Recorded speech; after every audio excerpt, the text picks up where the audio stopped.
Dieu. Gloire à Dieu. Nzambe a pambola yo oyo koti déjà na Faya TV chaîne na yo chaîne ezopesa yo information ezopesa yo exhortation évangélisation. C'est votre humble serviteur le prophète Alain Faya. Bien-aimé, le journal lelo na ye kotalisa yo eloko moko important et que mokili ko abandonné yo mokili ko bwakisa yo, mais Jésus est l'ami fidèle.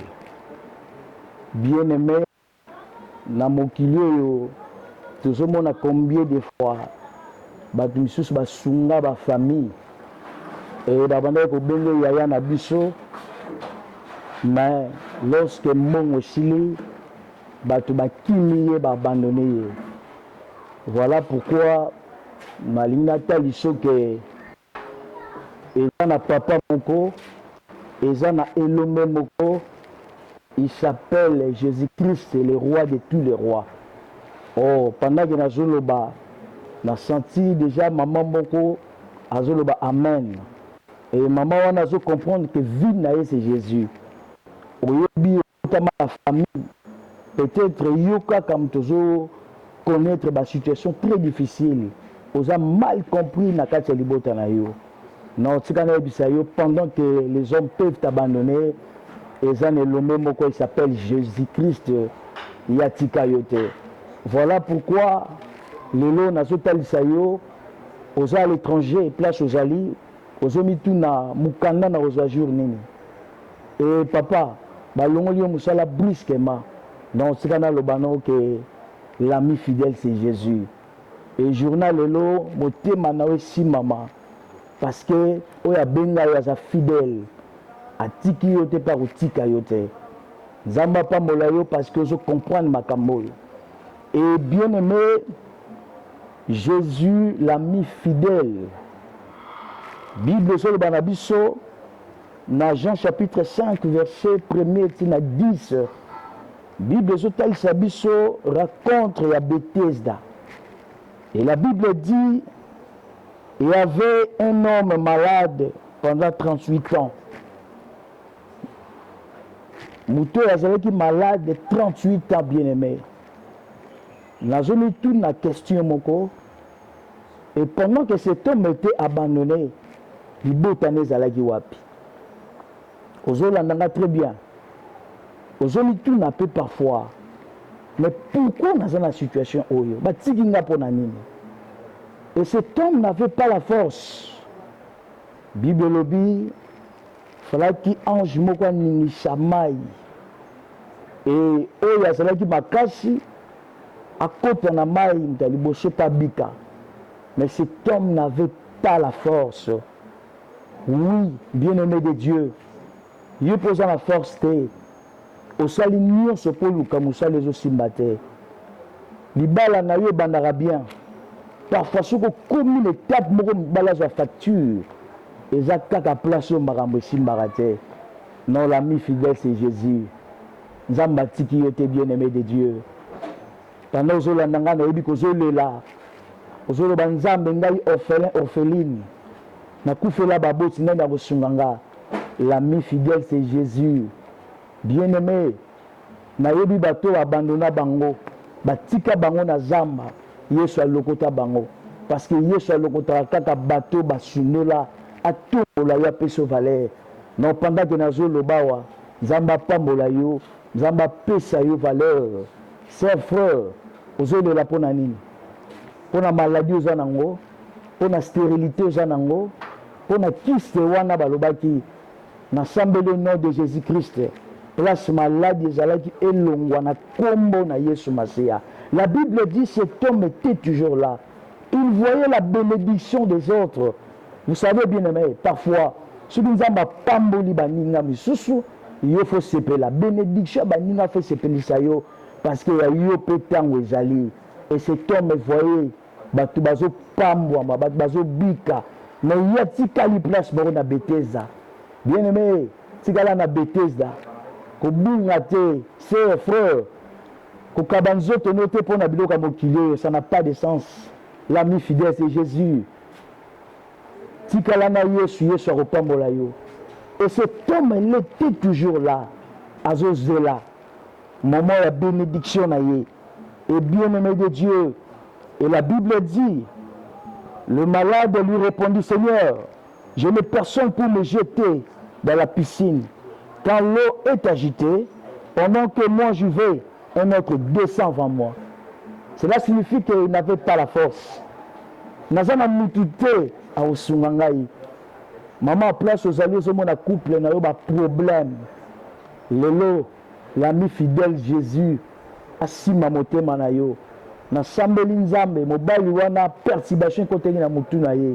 Azongela yo na kombo na Yesu. Oh maman nyoko lobi amen. Mobali wana simama. Biloko simbiye na motema pa tika couple na azonga na kombo na Yesu. Cet homme était toujours là. Il n'avait pas la force. Bien-aimé, la bénédiction qu'on a raté. Oh, non, qui m'a dit amen. Bénédiction qu'on a raté. Il y a des gens qui fallait qu'il m'aille s'agiter.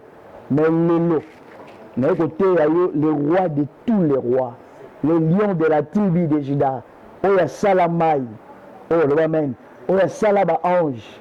Et il y a bango, il fallait qu'il m'aille s'agiter. Mais le problème, il fallait qu'il est le roi de tous les rois. Jésus-Christ est le roi des rois. Aya koleka na nzela na yo. Est-ce que lelo ozonzima ke Yesu azoleka na ndako na yo? Ozonzima ke Yesu azokota na kati ya couple na yo? Ozonzima ke maladi wana oyo ewumeli des années aussi là?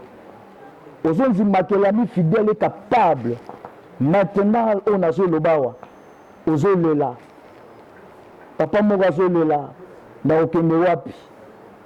Jeune sœur, moi, je Jésus pousse. Non, bien-aimé, l'ami fidèle, Jésus-Christ, Azanayo, Père Lumiasa le Sikoyo. Et bien-aimé, la Bible dit, Jésus lui dit, prends ton lit et marche. Bien-aimé, place où nous sommes, Batumusus bazo zindanamai. Mais on a Batumusus, on a besoin de on a besoin de la parole de Jésus-Christ. Oh, le bas a bien. On a besoin de la parole de Jésus.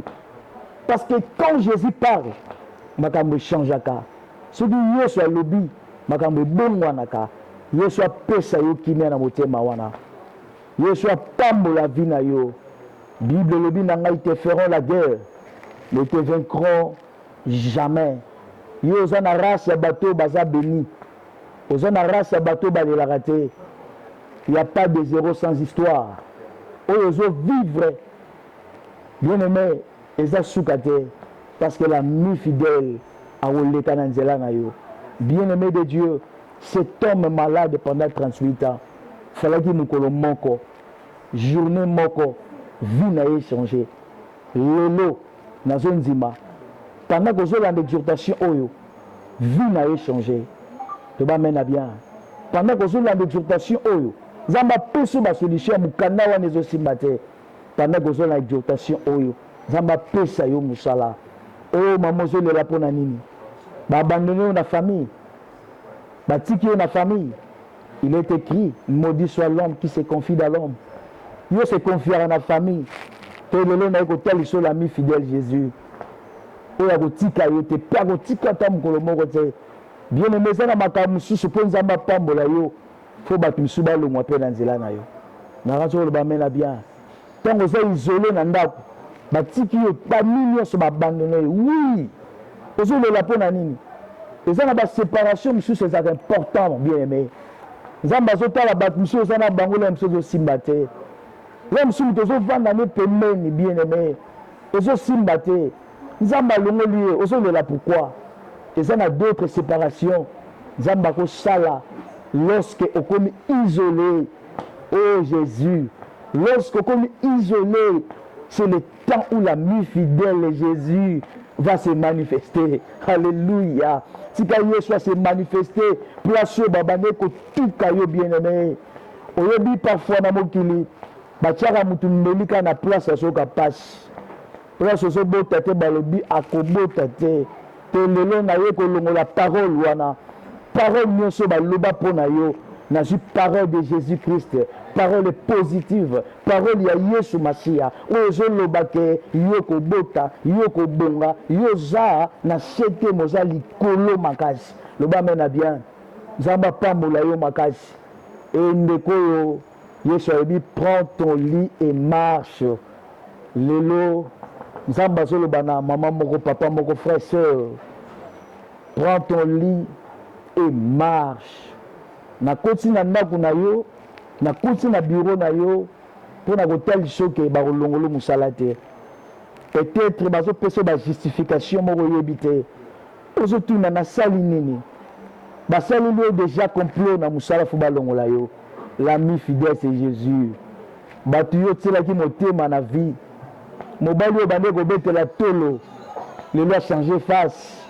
bien aimé l'ami fidèle c'est Jésus eza na mutu ta kopambola vie na yo soki eza Yesu te motema no esimbama motema na yo esimbama ntango nazoteya awa ke c'est possible nzambe apesa mwana pendant ke nazoloba nzambe azotalisa nga mama moko oza na problème makasi osali déjà 10 ans de mariage mais mwana aza te bafamille ya mobali na yo déjà babanzi oloba belle famille déjà babandi koloba ke fo bapesa mwana na bango mwasi mosusu bien aimé lelo nazotalisa l'ami fidèle azosala miracle yo kozwa zemi mpe kobota oloba mena bien nabi okozwa zemi mpe okobota bien aimé échec eza ya yo te yo kovivre vie d'échec te la Bible dit chaque chose à son temps Ecclésiaste chapitre 3 verset 1er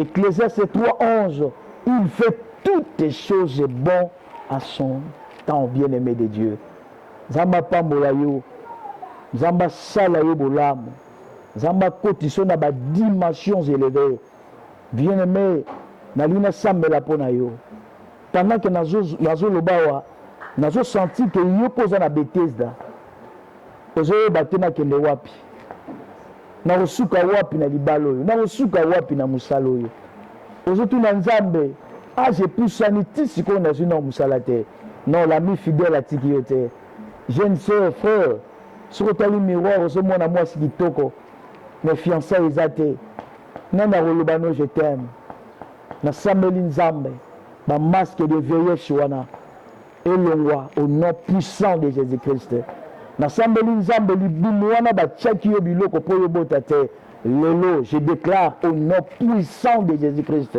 nzambe apesa yo bana que Dieu vous bénisse bien-aimé je voudrais prier pour toi nali nasambela na yo et cet homme nazomituna question bato bamonaki ye tout ce temps na Bethesda le jour où le roi de tous les rois le Seigneur des seigneurs mokolo Jésus-Christ a visité ndeko oyo nazomituna ntango bamoni azotambola bato ya mokili bazoloba nini bien-aimé ta ekoki yo mpe fo bato balobaka nzambe asali okala mingi te bien-aimé ozobeta tolo ozalaka mpe na nzambe na libota no bazoseka yo bazoloba bisambela binzambi yebisa bango kaka place oyo botikaki nga kala mingi te bozovivre oyo nzambe wana aza capable ya kosala oyo nazosimba motema na yo eza possible nzambe apambola yo eza possible yo mpe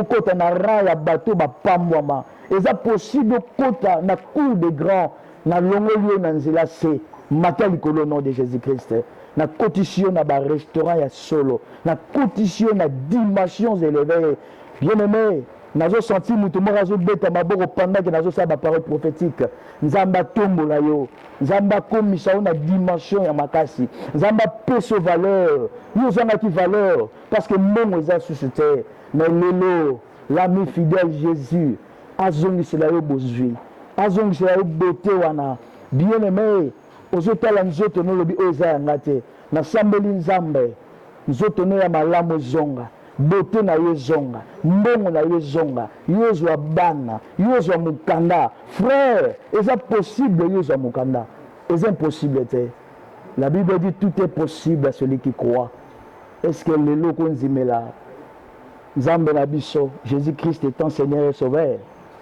Est-ce que nous avons Yesu na tongo lelo? C'est au comment ils ont perturbé. Aux hommes de vie à la boîte, frère. Aux hommes de vie ambiance. Nous sommes parce que le bin a lundi. Je suis fatigué. Dans le semble quoi, dans le semble la terre. Nous qui les autres, c'est caillou. Bien-aimé. Dans le monde de la Yesu étant Seigneur et Sauveur. Ta vie va changer. Je vais prier pour toi. Est-ce que vous simba motema na yo na sambela pona yo? Pourquoi simba motema no simba ga motema? Moi je vais prier et tu verras ce que Dieu est capable ya kosala na vie na yo. Nzambe ya longoli ndeko pendant 38 ans. Il est capable aussi ya ko changer vie na yo, ya ko bongo la vie na yo. Simba motema na yo. Père, notre Dieu le véritable. Le Dieu qui dit un mot, la chose s'accomplit. Zambe, tela motema ya maman, ya frère, ya sœur. Aza perturbé, azoni tout na ba question belé, na resuka wapi, Zambe za wapi. El Shaddai, Elohim, Sabaoth, telema maintenant. Motema oyo soit kimia. Motema oyo soit kimia. Au nom puissant de Jésus-Christ. Place batika kié. Zambe tombole le même place. Maladie wana etika nzoto na yo. Na quoi ici maladie, na quoi ici pauvreté, na quoi ici complication na vie na yo. Au nom puissant de notre Seigneur Jésus-Christ. Na pamboli maboko na yo. Yo commerçant, commerçante, maboko wana pambwama. Turo yo kozwa mbongo kosala nango quelque chose. Turo yo makambo so simba na vie na yo. Turo yo poso tombwama na kombo na Yesu Masia. Allez tombwama maintenant. Prends ton lit et marche na kombo na Yesu Masia. Prends ton lit maintenant. Marche. Commence à marcher. Marche bien-aimé. Place aux anandako. Bando beta maboko. Ozo sambela. Que Dieu vous bénisse. Nanzimi. Que Nzamba pambelio. Nzamba selio bolam. Et Seigneur lata motema na yo. Que Dieu vous bénisse. C'est votre humble serviteur, le prophète Alain Faya. Dieu vous bénisse. Kota, Zala branché. Abonnez-vous dans notre chaîne Faya TV. Que Dieu vous bénisse. Amen. Amen. Amen.